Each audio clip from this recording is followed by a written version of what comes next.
So yeah, pretty much everything that I want to talk about today Okay. is fairly recent and looking ahead mostly. I do want to take a quick look at the crime numbers from last Okay. year in a second. I know you weren't here Okay. for most of that. True. It came in August. Mm-hmm. And I guess the first question is, with the numbers in front of you there, and you've been here for a few months now, what are your first impressions of Savannah?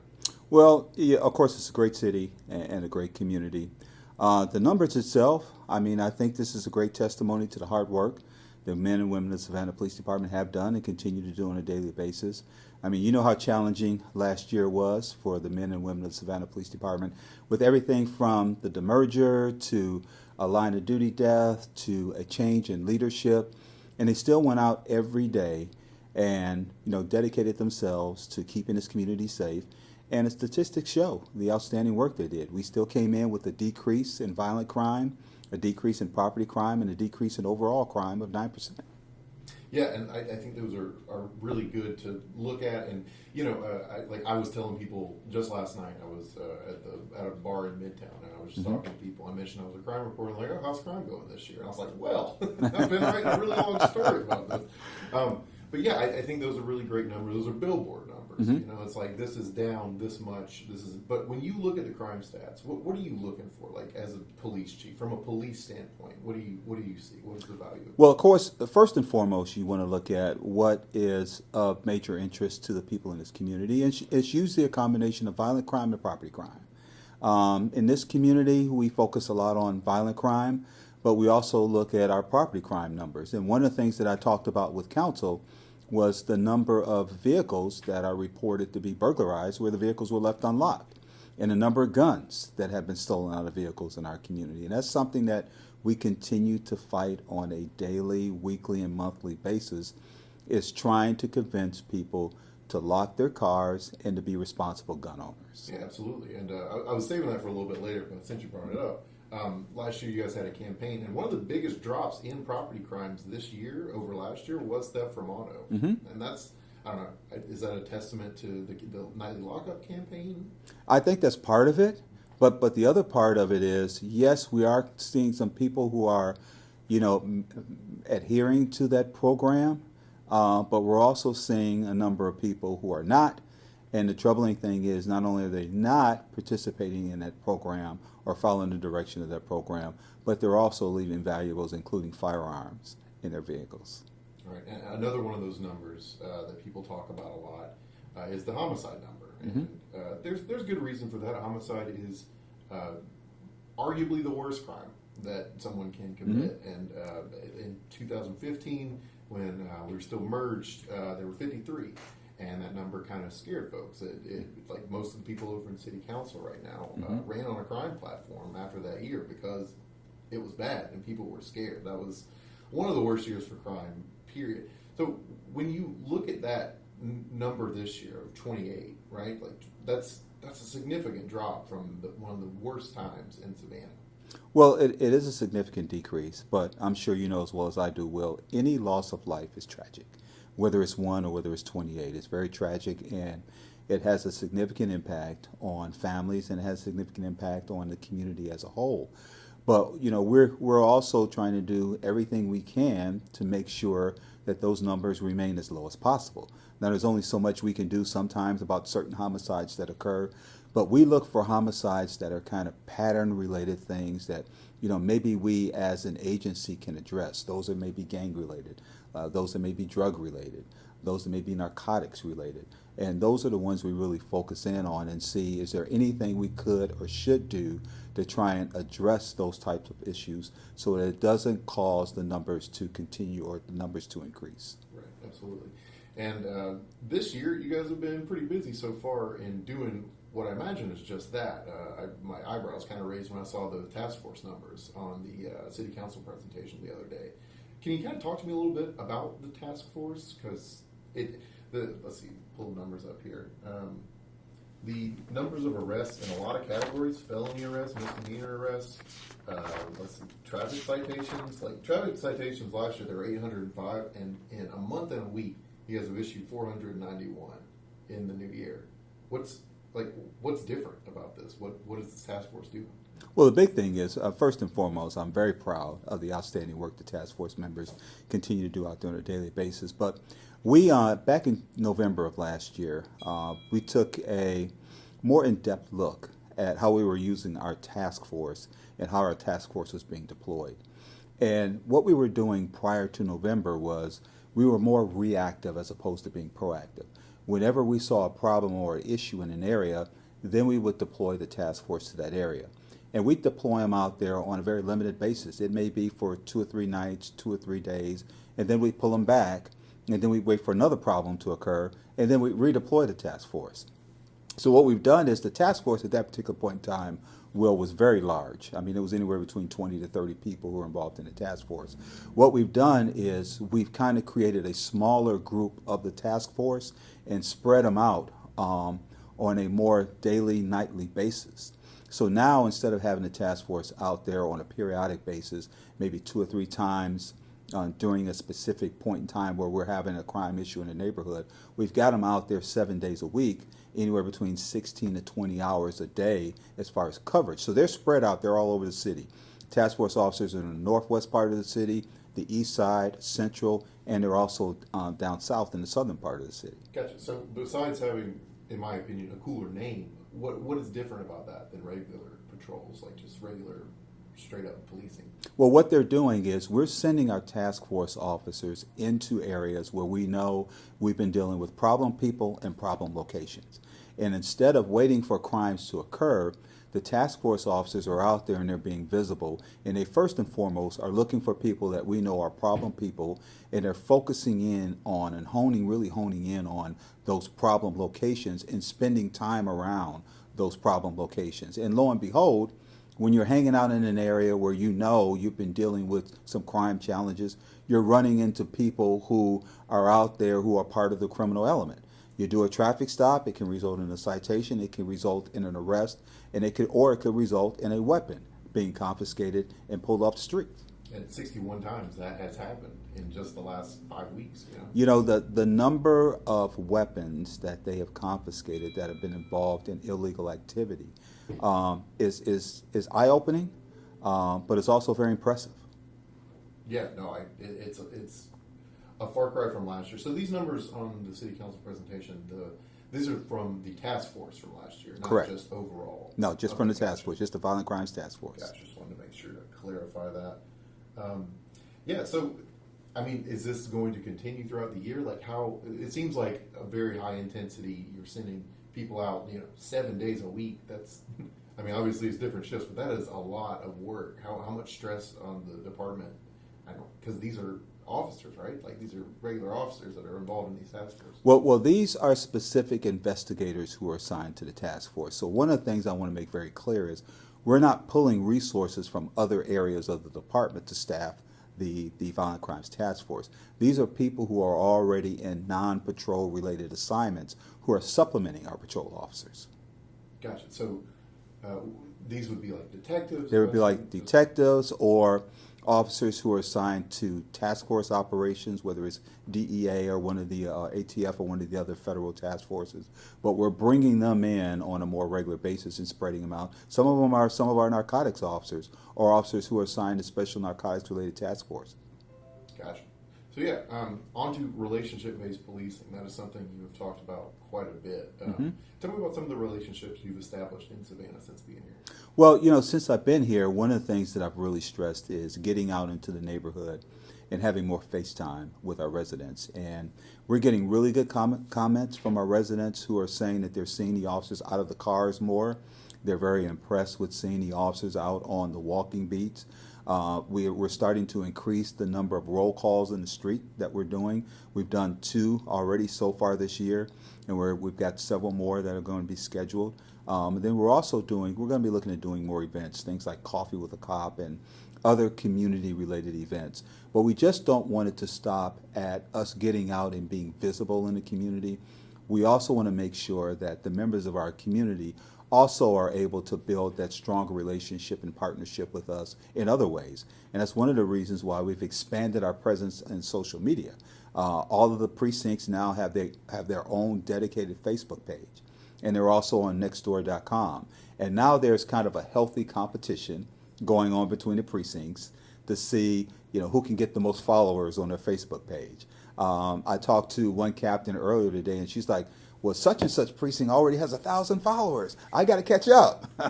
So, those types of things are really good because it gives us the opportunity to reach out and get our citizens involved and to get that information out on a more timely and regular basis. Yesterday, we had a situation where we were looking for an elderly person, where we were doing a search in the southern part of the city. The captain immediately jumped on her Facebook page for the South Precinct and put that information out there. And we had not just the members of the department out there looking for this lady, but we have members of the community out there looking for her too. Because you know as well as I do, you see people all the time. If they're putting gas in their car, or they're in the grocery store, they're in line waiting to pay for something, a lot of times they're on Facebook and they're looking to see what's new on Facebook. And that's the reason why it was really important for us to find other avenues that we can use to connect with people and use those avenues to get information out. Yeah, absolutely. It's not just individuals either.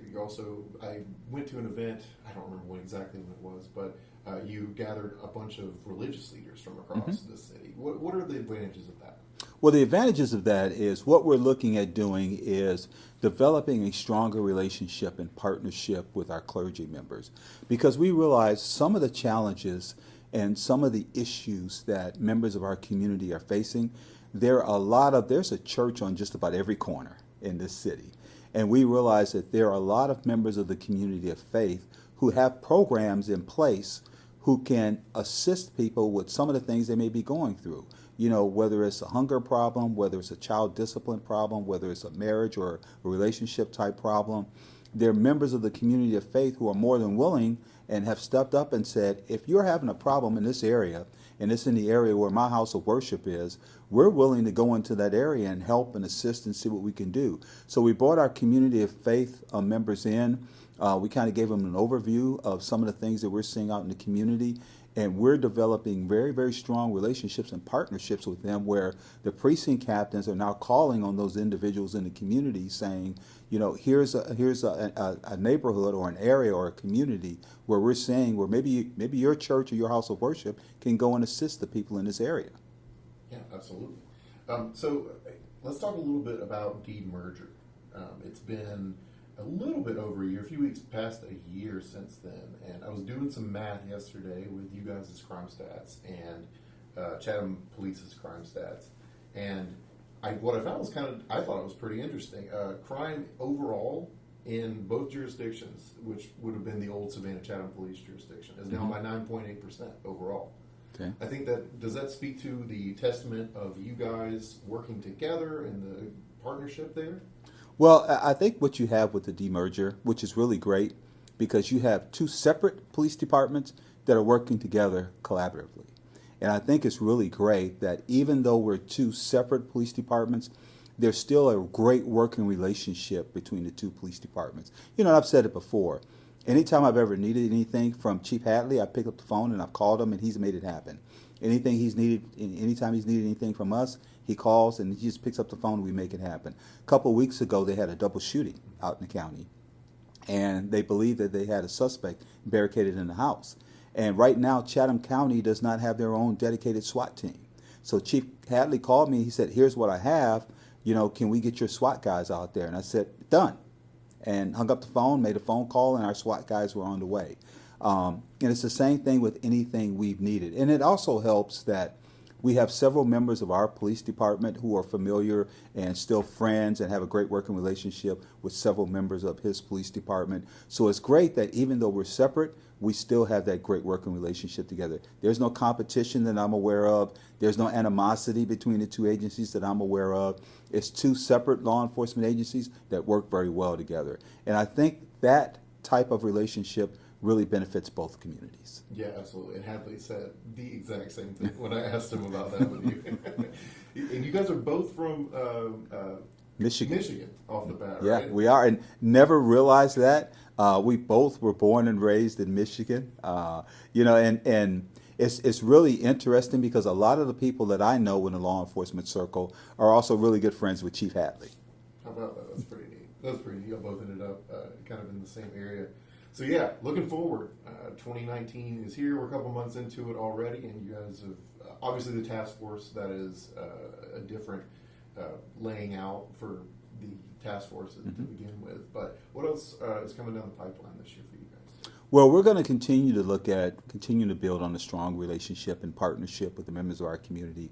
We're going to continue to look at ways and avenues that we can use to continue to build a stronger communication network with members of our community. Going to continue to get out and continue to do that. You're going to continue to see us at events. One of the probably most significant changes you'll see in the organization is next month in March, we're moving our patrol officers to 12-hour shifts. It's something the agency's been looking at and talking about for quite some time. A lot of the surrounding agencies in this area are already working 12-hour shifts. Chatham County has been on 12-hour shifts for quite some time. Our patrol officers are really looking forward to it because right now they're on 5 8-hour shifts. And a lot of them, you're looking at 5 8-hour shifts and you got 2 days off. So it may be Tuesday and Wednesday, it may be Thursday and Friday. And with the 12-hour shifts, it'll allow them to have rotating days off. So about twice a month, you'll have the weekend off. So the officers are really looking forward to it. But we think it'll really be beneficial for us from an organizational perspective because we believe with the 12-hour shifts, it'll allow us to have more officers out on the street during those peak periods where we're seeing a higher volume of calls for service. Yeah, gotcha. So another thing I was looking at with the City Council PowerPoint was staffing. You guys are pretty well staffed. You know, you got a lot of folks in the academy going through getting training and everything right now. But attrition in the past has been a problem. You know, you get the training and then for whatever reason they go off to a different place. Is that still an issue? Do you guys still see that as a problem? Well, it's something that we're continuing to keep an eye on. I think one of the big challenges we faced last year was Chatham County was starting up their new police department. And one of the things they were looking at was trying to fill as many positions as they could, as quickly as they could. So we saw, several of our officers who left to go to Chatham County. You know, I understand some people are taking advantage of opportunities, but, you know, if you're looking at now where Chief Hadley is with staffing, I think he's fully staffed right now. So I don't believe we're going to be losing any additional officers to Chatham County, and that's where we saw the majority of our officers leaving and going. We're continuing to keep an eye on that. Of course, we have 4 budgeted academy classes this year. We had one that started last month in January. We'll have another one that'll start in April, and then one will start in July, and another one will start in October. So we're really looking forward to filling those classes up and getting those individuals trained and getting them out on the street. Gotcha. What are your goals for the new year? Well, of course, my goal this year is like the 3 goals that I set when I initially got here. And first and foremost is to reduce crime and the fear of crime in this community. That has to be at the forefront of everything that we do as a public safety organization. And then the second one is continue to build those strong relationships and partnerships in the community. You know, I tell people that every community meeting I go to, we can't do it all ourselves. We need the community to be behind us. And we're really going to be stressing what can we do in a strong partnership and relationship to strengthen our communities and to take our communities back and make sure crime doesn't have the opportunity to thrive in our communities. And then also looking at operating as efficiently and effectively as we can. So we're going to be looking to see from a technology standpoint, what are some of the things that we can look at from a technology standpoint to assist us with working smarter and not necessarily work harder. So we've got a couple of really good technology projects on the burner that we're going to be looking at, but those are going to be the 3 real big goals for me this year. So what are the tech projects?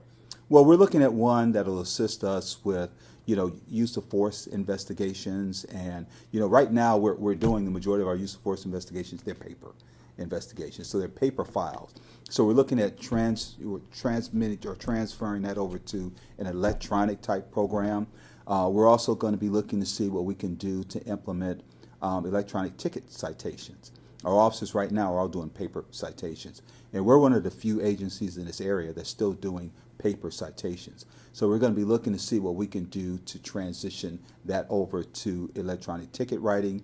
We're also going to start looking at what we need to do to transition to a new records management system. Gotcha. And the records management system will make pretty much everything flow a little bit more smoothly. We hope so. We hope so. I mean, the one we have now is adequate, but it's pretty old.